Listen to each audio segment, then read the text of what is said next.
અમે આપણા વડોદરા શહેર અધ્યક્ષ માટે રજૂઆત લઈને આવ્યા હતા અને રજૂઆત એટલે અમે માંગણીને લાગણી લઈને જ આવ્યા છે. વડોદરા શહેરની પીડા લઈને આવ્યા છે. અમારા માનનીય આદરણીય જસવંતસિંહ સોલંકી સાહેબજી, અમારા જે મંત્રીજી છે, એમણે પીડા સાંભળી છે, પણ એ મને ચિઠ્ઠીના ચાકર લાગ્યા કે ગયા વખતે આટલા લાખે વોટ જીત્યા હતા. એટલે મેં એમને કીધું મારી માંગણી લાગણીમાં વડોદરાની પીડા લખી છે. ગાળા નીચે કૂતરું ચાલે આખું ગાળું મેં ખેંચ્યું.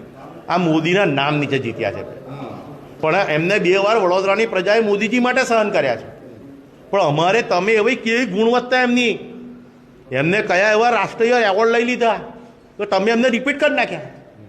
અને બીજું, તમે વડોદરાની જનતાને તો તમે ચેલેન્જ મારી કે વડોદરામાં રંજનબેન સિવાય કોઈ છે જ નહીં, યોગ્ય છે જ નહીં, કેપેબલ છે જ નહીં. કદાચ એવું શકે જે સૌથી વધારે કરપ્ટેડ હોય એને રિપીટ કરવા, તો એ ગુણવત્તામાં કદાચ રંજનબેન આવ્યા હોય.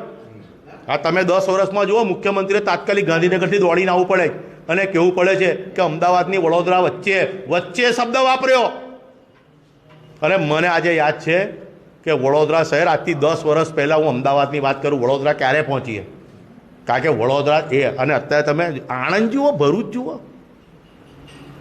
અને આટલી બધી દાદાગીરી અને આટલી બધી તમારી નિષ્કાળજી કે તમે સેન્સન્સ બી બરાબર ના મેળવી શકો.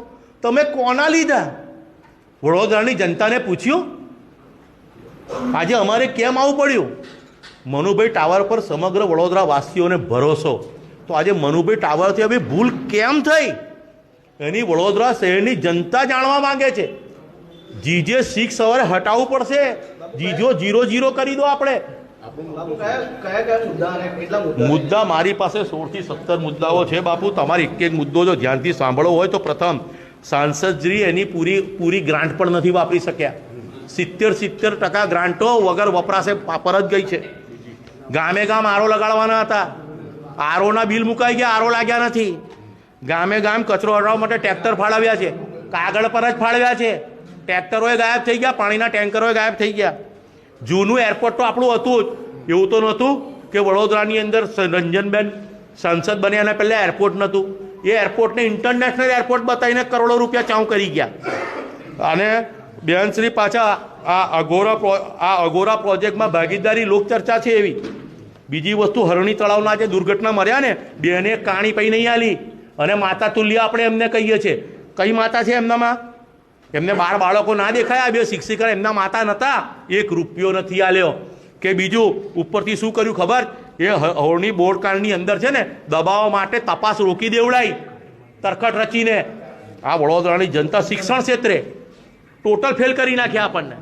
ટોટલ MS યુનિવર્સિટી કેટલું મોટું નામ હતું. ચલો મારી હાથે સરકારી સ્કૂલો આપણે જોઈએ છે. સરકારી સ્કૂલો હાલત જુઓ, સરકારી હોસ્પિટલોની હાલત જુઓ. મારી માંગણી એટલી છે, માફ કરો, તમારી પાસે ચાન્સ છે હજુ બી. તમે જો યોગેશ કાકાને 76 વર્ષે રિપીટ કરી શકતા હોય તો આ 3જી વાર ભૂલ વડોદરાની જનતાને ના આપો. પેલા ગબ્બરસિંહ જેવું ના કરો, 1 2 3 કરીને ગોળી મારી દો. અમને વડોદરા શહેરની ભાવનાઓને ગોળી ના મારો. રંજનબેન, તમારી પાસે વડોદરામાં કોઈ કેન્ડિડેટ નથી ને, અંજુ માસીને ટિકિટ આપી દો તમે, બરાનપુરાવાલા. પણ રંજન માસી ના હાલતા બાપા. આવું ના કરો અત્યાચાર. વડોદરામાં બધા બહુ કેન્ડિડેટો છે, તમે અમને ગણાવો.